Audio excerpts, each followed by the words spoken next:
नमस्कार दोस्तों, स्वागत है आपका अपने इस YouTube channel Nalanda academy Chhatarpur में। हमारे महेंद्र शुक्ला सर के मार्गदर्शन में आज हम आपके लिए एक विज्ञान का पोर्शन लेके आ रहे हैं, जो कि विज्ञान के अंतर्गत जो कि हमें सब्जेक्ट पढ़ना है, जैसे जीव विज्ञान, भौतिक विज्ञान और रसायन विज्ञान। ठीक है, तो इनको हम लोग लेके चलेंगे। तो जो जीव विज्ञान का हमारा जो अभी हम पोर्शन लेके चलेंगे या उसकी हम जो चर्चा करने वाले हैं, तो वो आप ये याद रखना कि यदि आप लोग पीएससी की तैयारी कर रहे हैं, एमपीएसआई की तैयारी कर रहे हैं या कांस्टेबल की तैयारी कर रहे हैं, तो यह जो हम लोग स्टडी करेंगे तो यह आपके लिए बहुत ही महत्वपूर्ण साबित होने वाली है। मैं आपसे यह कह रहा हूं कि यदि आप अगर एमपीपीएससी मेंस का भी एग्जाम दे रहे हैं तो केवल आपको नोट्स बनाना है, और जो मैं आपको यहाँ पढ़ा रहा हूँ वो है केवल आपको नोट करते जाना है। ठीक है, इसके बाहर से आपका कुछ आएगा नहीं, और आपका विस्तृत अपन लोग गहराई से अध्ययन करेंगे। बस आपको क्या करना है, हमारे साथ बना रहना है और चीजों को समझने का केवल प्रयास करना है, बस। ठीक है, बात समझ में आ रही है आपको? आपको क्या करना है, केवल समझने का प्रयास करना है और हमारे साथ बने रहना है। तो फिर जल्दी से आप हमारे इस चैनल को क्या कर लीजिए, सब्सक्राइब कर लीजिए, ताकि आपको प्रतिदिन की नोटिफिकेशन हमारे प्राप्त होते रहे। ठीक है, और अधिक से अधिक लाइक कीजिए और शेयर कीजिए। ठीक है, तो हम लोग अभी बढ़ रहे हैं, तो आप लोग समझिए आज जो हम स्टार्ट कर रहे हैं, तो वो क्या कर रहे हैं, कोशिका का चैप्टर स्टार्ट कर रहे हैं। आप लोग आइए और पढ़िए।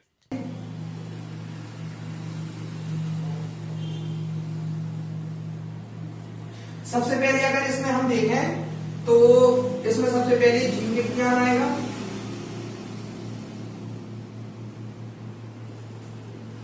दूसरे में अगर हम बात करें तो आएगा भौतिक विज्ञान।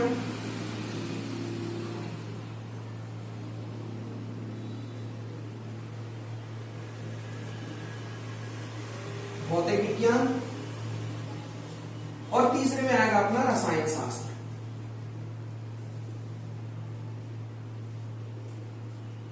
ठीक है, इन्हें हम अगर अपने सब्जेक्ट की भाषा करें तो इन्हें विज्ञान के मौलिक सिद्धांत भी कहते हैं। कि जी अपना ये रहता है विज्ञान के मौलिक सिद्धांत, सीधा सीधा अगर अपन लोग सिलेबस में देखें तो ये लिखी रहती है।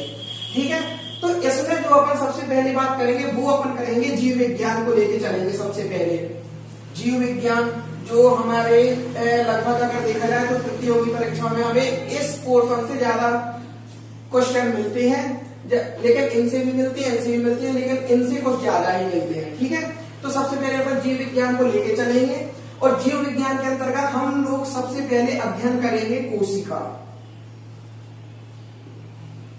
जो कि जीव विज्ञान का सबसे महत्वपूर्ण पार्ट है। और इससे हमें कहीं ना कहीं 2 से 3 क्वेश्चन आराम से देखने को मिल जाते हैं। ठीक है, अगर हम बात करें कोशिका की, तो कोशिका में अपन लोग देखेंगे कि कोशिका है क्या। सबसे पहले कोशिका है क्या, इसकी खोज किसने की, और यह अपने अस्तित्व में आई कैसे है। ठीक है, तो यदि अगर हम देखें कि कोशिका क्या है, तो ये अगर इसकी एक डेफिनेशन में देखा जाए तो यह क्या है कि अपने शरीर की या मानव शरीर की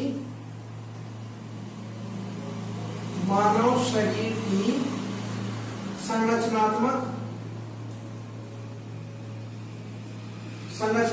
एवं कार्यात्मक इकाई है।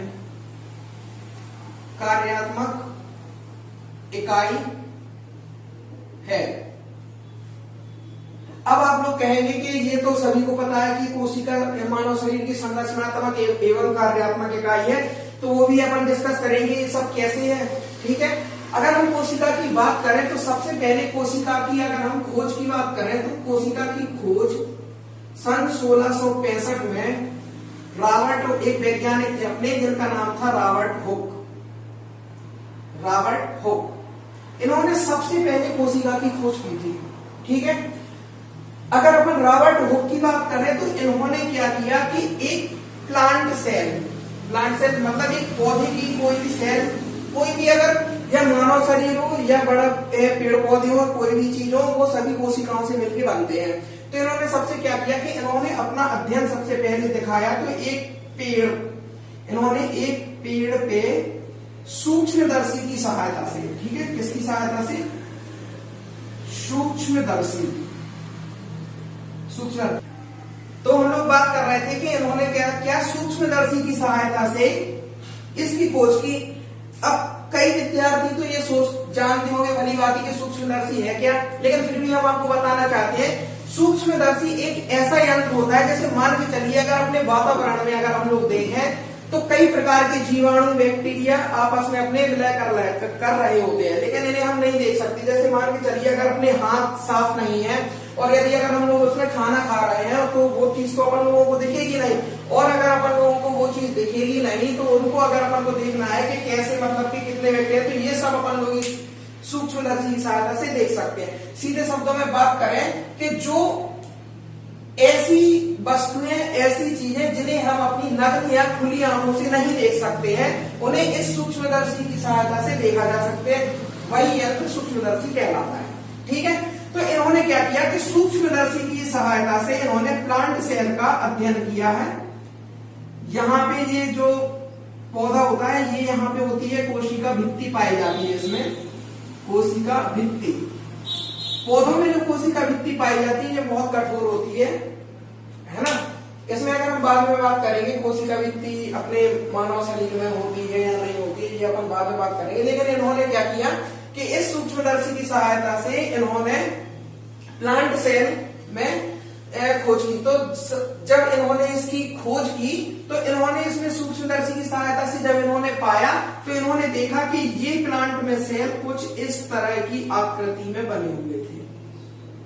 ठीक है, इस तरह की आकृति बन जाए। अब आप लोग कहेंगे ये डब्बे जैसी आकृति, हाँ तो इन्हें ऐसे ही प्रकार की कुछ आकृति इन्होंने देखी। इन्होंने सबसे पहले कोसा नाम दिया था, कोसा। ठीक है, इन्होंने कोसा नाम दिया था और बाद में इसका नाम इन्होंने कोशिका कर दिया था, कोशिका। ठीक है, और जो ये पेड़ की पौधे का भाग है यह भाग इन्होंने कहा था कॉर्क भाग इसमें बोला गया था, जिसमें इन्होंने कोशिका की खोज की थी। अब अगर हम बात करें इन्होंने कोशिका की अगर खोज की थी तो यह एक मृत कोशिका थी। ठीक है, अगर अपन लोग इनकी रॉबर्ट हुक की कोशिका की बात करें तो यह एक मृत कोशिका थी।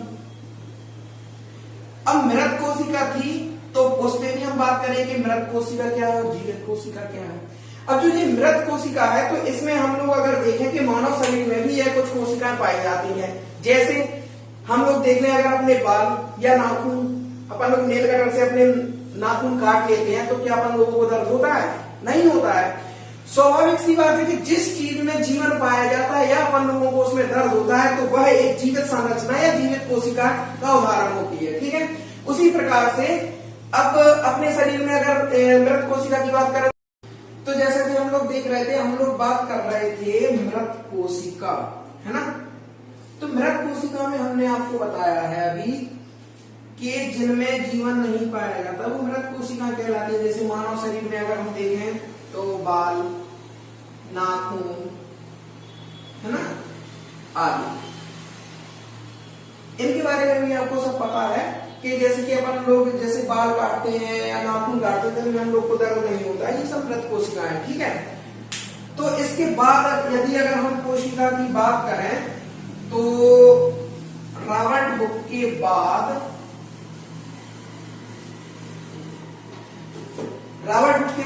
एक वैज्ञानिक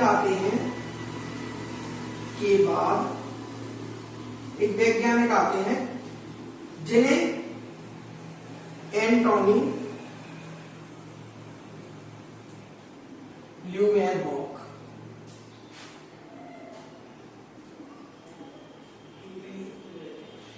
रॉबर्ट हुक के बाद एक वैज्ञानिक आए एंटोनी ल्यूवेनहॉक।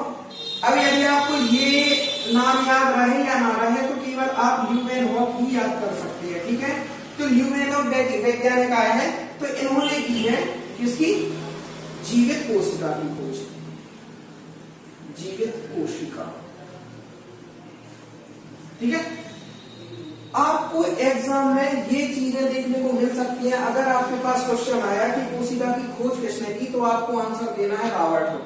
ठीक है, यदि आपके पास क्वेश्चन आए पेपर में कि मृत कोशिका की खोज किसने की, तब भी आपको रॉबर्ट हुक लगाना है। यदि आपके पास पेपर में आए कि जीवित कोशिका की खोज किसने की, तब आपको लगाना है ल्यूवेन हॉक। ठीक है, बात समझ में? तो क्या हुआ, जीवित कोशिका की खोज। तो जैसा कि हमने अभी देखा है कि एंटोनी ल्यूवेनहॉक ने किसकी, जीवित कोशिका की खोज की। अगर आपको ये चीज याद नहीं रखी तो केवल आप ल्यूवेनहॉक याद रख सकते हैं। ठीक है, तो ये हो गए अपने वैज्ञानिक। ठीक है, अब अपने दिमाग में एक चीज आ रही होगी कि सबसे पहले आप तो ये है कि कोशिका है क्या या कोशिका क्या है। तो अभी हम लोग इस चीज पे अब चर्चा करेंगे। ठीक है,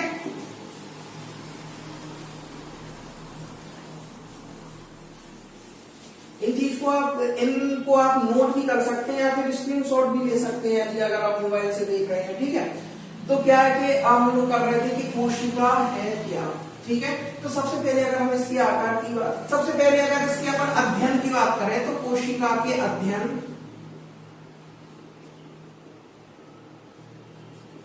कोशिका के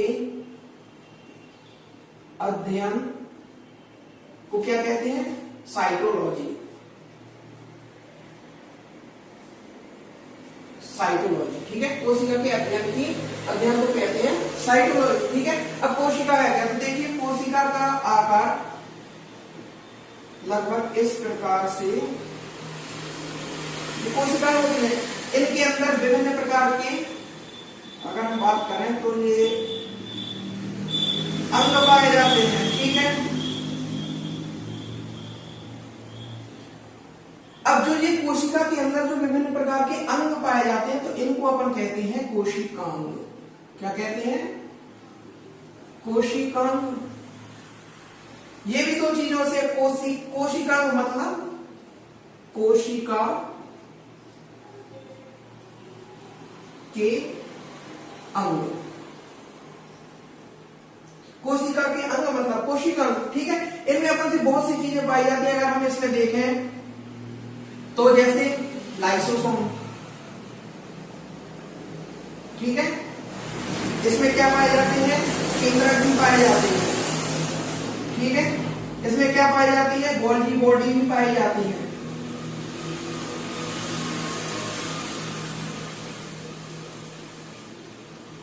गोल्गी बॉडी भी पाई जाती है ना। और इनमें और भी विभिन्न प्रकार की ऐसी चीजें पाई जाती हैं जिनका हम विस्तृत अध्ययन करेंगे। ठीक है, इनमें अपन विस्तृत अध्ययन करेंगे। अच्छा, अभी हम कोशिका के बारे में जानते हैं। तो कोशिका क्या है, अगर अपन कोशिका देखें तो कोशिका हमने बताया था कि मानव शरीर की संरचनात्मक एवं कार्यात्मक इकाई है। ये हम लोगों ने स्टार्टिंग में चर्चा की थी, लेकिन ये कैसे है, तो इसको अगर अपन देखें तो क्या है कि कोशिका, एक कोशिका है जैसे, तो इसी प्रकार से अगर एक कोशिका है और एक कोशिका में और कोशिकाएं मिल रही हैं, और कोशिकाएं मिल रही हैं, तो इस प्रकार से ये बहुत सारी कोशिकाएं हो जाएंगी, है ना। तो इस प्रकार से बहुत सारी कोशिकाएं, बहुत सी, ये आपके समझाने के लिए केवल बता रहे हैं। तो जब बहुत सी कोशिकाएं आपस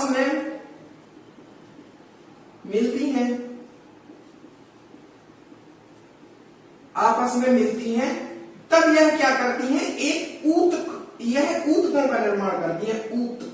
ऊतक, इन्हें अपन क्या कहते हैं, टिश्यू। अब जब ये टिश्यू का निर्माण करेंगे तो विभिन्न ऊतकों से मिलकर बनते हैं अंग। इनको अपन बोलेंगे मानव या ह्यूमन ऑर्गन। जैसे अपने शरीर में विभिन्न, जैसे हार्ट हो गया, मतलब कि जो जितने प्रकार के अपने शरीर में अंग होते हैं, तो ये विभिन्न प्रकार के ऊतकों से मिलकर बनते हैं। ठीक है, जिन्हें अपन ह्यूमन ऑर्गन या अंग कहते हैं। और जब बहुत से अंग आपस में शरीर में मिलते हैं तो उन सभी से मिलकर बनता है एक मानव शरीर, है ना। एक मानव शरीर मतलब एक कोशिका के बाद एक एक चीज, हर चीज मिलकर बना है मानव शरीर। इस प्रकार से हम लोग ये कह सकते हैं कि कोशिका मानव की संरचनात्मक एवं कार्यात्मक इकाई है। अब जैसे कार्यात्मक आप कहेंगे, संरचनात्मक तो ठीक है, जैसे कि कोशिका की संरचना से मिलकर मानव की। अब जैसे कि कार्यात्मक इकाई क्या है, तो वही तो है कि जब विभिन्न प्रकार के अपने अंग हैं, जैसे अपनी आंख है, अपने हाथ है, अपन लोग लिख रहे हैं, अपन लोग काम कर रहे हैं, तो ये क्या है, ये सब कार्य करने में सहयोग दे रहे हैं। इसीलिए, और बने किससे है, कोशिका, है ना, तो कहीं ना कहीं इसमें कोशिका है, इसलिए यह संरचनात्मक और कार्यात्मक इकाई है। आशा करता हूं ये सब सभी आप लोगों को बातें समझ में आई होंगी, बहुत अच्छी तरीके से समझ में आई होंगी। तो आज के लिए बस इतना ही। अगली अपन लोग इसके मतलब इसके जो आगे की बात है उसमें अपन इसके कोशिका के प्रकार पढ़ेंगे, है ना, यूकेरियोटिक कोशिका, प्रोकैरियोटिक, है ना, इसके विभाजन के आधार पर चर्चा करेंगे। और आगे अपन लोग ऐसे ही क्लास कंटिन्यू रखेंगे और आपको बहुत अच्छे से अच्छा देने का प्रयास करेंगे। ओके, जय हिंद, जय भारत।